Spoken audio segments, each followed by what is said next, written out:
আসসালামু আলাইকুম viewers, wild ফ্রুটসের পক্ষ থেকে সবাইকে স্বাগতম। আজ আমি আপনাদেরকে একটি বুনো ফলের সাথে পরিচয় করিয়ে দিব, যার নাম হচ্ছে ডুমুর। দেখুন, এই যে দেখুন ডুমুর।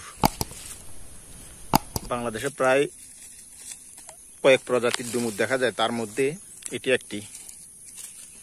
দেখুন কি সুন্দর এই ফলটি।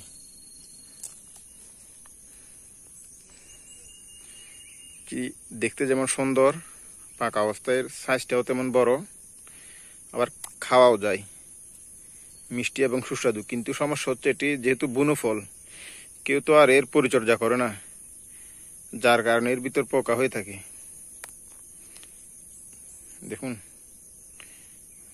একটি বিশাল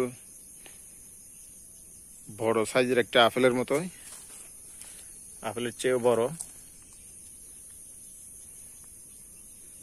দেখুন,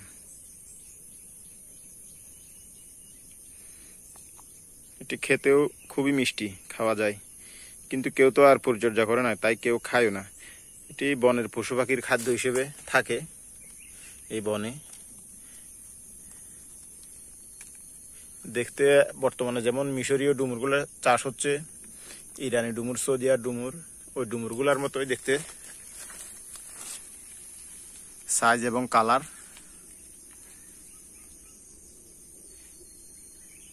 দেখুন, এগুলা পাখি খাইছিল।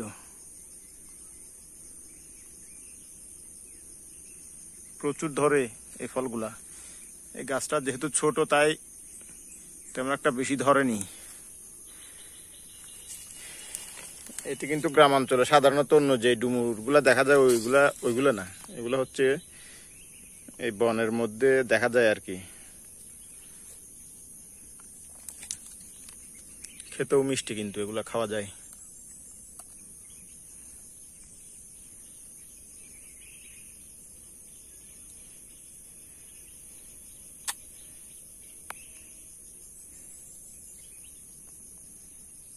ভিতরে পানি জমে গেছে গতকাল বৃষ্টির কারণে।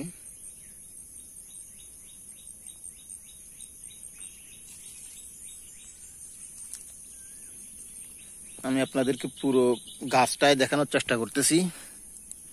দেখুন কিভাবে ধরে, বোটা কেমন। দেখুন, এই হচ্ছে বোটা, এই হচ্ছে ফল।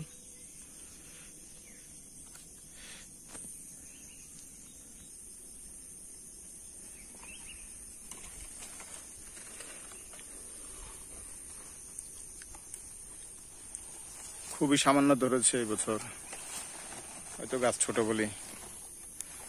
আর এই দেখুন, এই হচ্ছে এই গাছের পাতা। সাধারণত বাইরের যে ডুমুরগুলার পাতার সাইজ বড় বড়, ওই ধরনেরই হয় এই গাছের পাতাগুলো। আমি একটা ঢাল ভাঙিয়ে নিছি।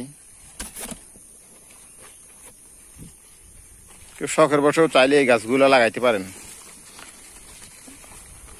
এর ডাল থেকে খুবই অনায়াসে চারা হয়ে থাকে। আপনি যদি এই ডালটাও মাটিতে গুঁজে দেন, কিন্তু এটা থেকেও শিকড় মানে গজিয়ে কিন্তু চারা হয়ে যাবে।